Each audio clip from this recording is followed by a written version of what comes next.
Hi everyone, Vanessa here from Vanessaknits. I'm here today because I want to do a quick tutorial on the long tail tubular cast on for 1x1 ribbing. I have a pattern coming out later this year with the mono yarns. It's for a cardigan that has a lot of ribbing around the collar, the hemline, and the cuffs of the sleeves. And I use the tubular cast on in that project, so I wanted to show you how it's done in case you want to learn for that project or across any other projects you might be knitting with ribbing. So a couple things to note. For this cast on, it's much easier to do it on straight needles, and you can always move it over to circular needles if you're doing a larger project with a lot of stitches. But as you'll see when we get started, it's much easier to handle the stitches on straight needles.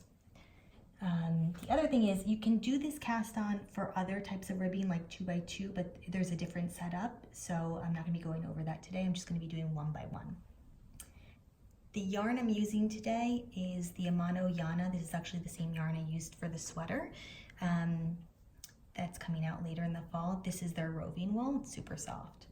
So the setup of this cast on is similar to long tail. So you're going to want to make sure that you have a tail long enough to accommodate however many stitches you're going to be needing to cast on. So for today's tutorial, I'm just going to do 10 to get you started and show you how it's done. So you start with the basic slip knot, and this is going to be your first stitch. So you're going to have your working yarn behind and your tail in front. You can tighten that up a bit. So with the 1x1 rib, since it's a knit purl, this cast on mimics that look of the knit purl when you're actually casting on. So just like in long tail cast on, you're going to do kind of this, I guess, slingshot is how I like to call it. So you have your working yarn from your ball over your pointer finger and your tail yarn over your thumb. So this is your first knit stitch. We're going to do a maneuver that's going to mimic the purl stitch. So the first thing you do is with your needle, you're going to go under this yarn that's held by your pointer finger. Under here, you're going to orient the needle to the other side and go under the other yarn that's held by your thumb. And you're going to go back under both. And as you can see, that first stitch that we've just made has that purl bump, and that's exactly what we want to see. So now we need a knit stitch. We're going to do the reverse. We're going to get this needle and go under this yarn that's held by the thumb, over and under this yarn that's held by the pointer finger, then under both. And as you can see, this kind of looks like a knit stitch. So we've got knit, purl, knit. Now, purl stitch. Again, we go under this yarn held by the pointer finger, go over and under the yarn held by the thumb, under again.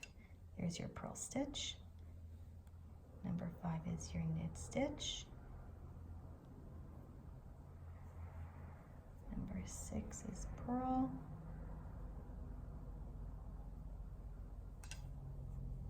Number 7 is knit.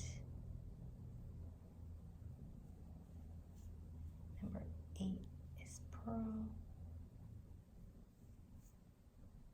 Number 9 is knit. And number 10 is purl.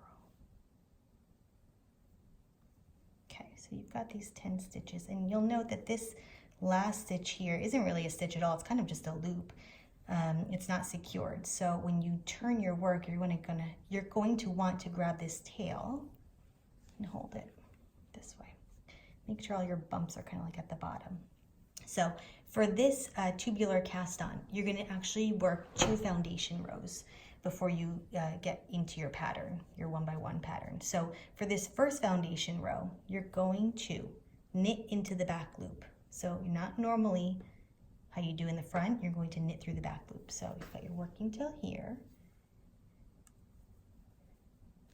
Insert into the back of that stitch, knit into the back. For the purl stitches of this foundation row 1, you're going to move the working yarn to the front and slip the stitch purlwise.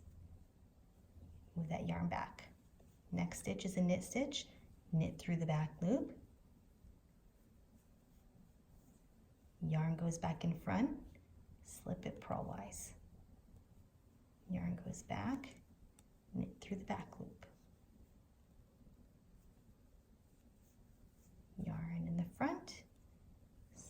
purlwise, yarn in the back, knit through the back loop.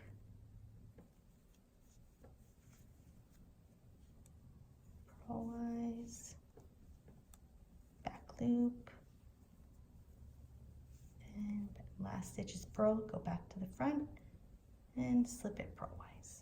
Okay, foundation row 1 is done. Now, and it looks a little funky, right? I promise it's gonna all work out. Now we've got foundation row 2. It's similar, but changes slightly. So on this row, you're gonna knit normal, so you can go into that front leg.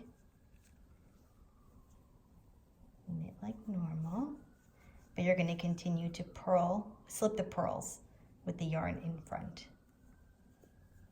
And then you move that yarn back, knit normal through the front loop. Slip it this way. Oh, fire engine's going in the neighborhood. Knit through the front loop. Yarn in front. Slip it purlwise. Yarn in back. Knit normal. Yarn in front. Slip it purlwise. Yarn in back. Knit normal. And the last one, purl stitch. Slip. So this is your setup, and you can see it's kind of, you can already start to see how the edges are rounded. It's not like long tail cast on where it's stiff. It's got this nice little round finished edge. So I'm gonna knit, let me knit 2 rows, normal 1 by 1. So this is the point where you just continue into your pattern for however many rows of 1 by 1 ribbing that you need. Just so you can get a sense of what it looks like.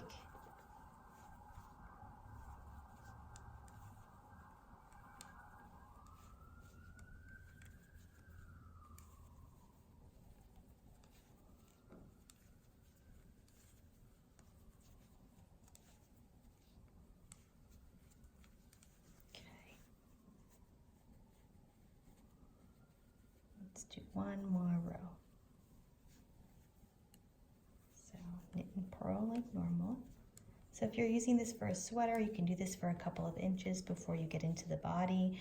I used it for the cuffs, like an elongated cuff. It just has a nice kind of like plush ribbed look, and it doesn't have any of that tightness at the edge that you get with other cast-ons. And it might be a little bit more work, but honestly, if you're spending that much time making a garment and so much money on quality yarns, I think the finishing should match that effort. Okay, so this is what it looks like. As you can see from the front and the back, it's the same, and it's super stretchy,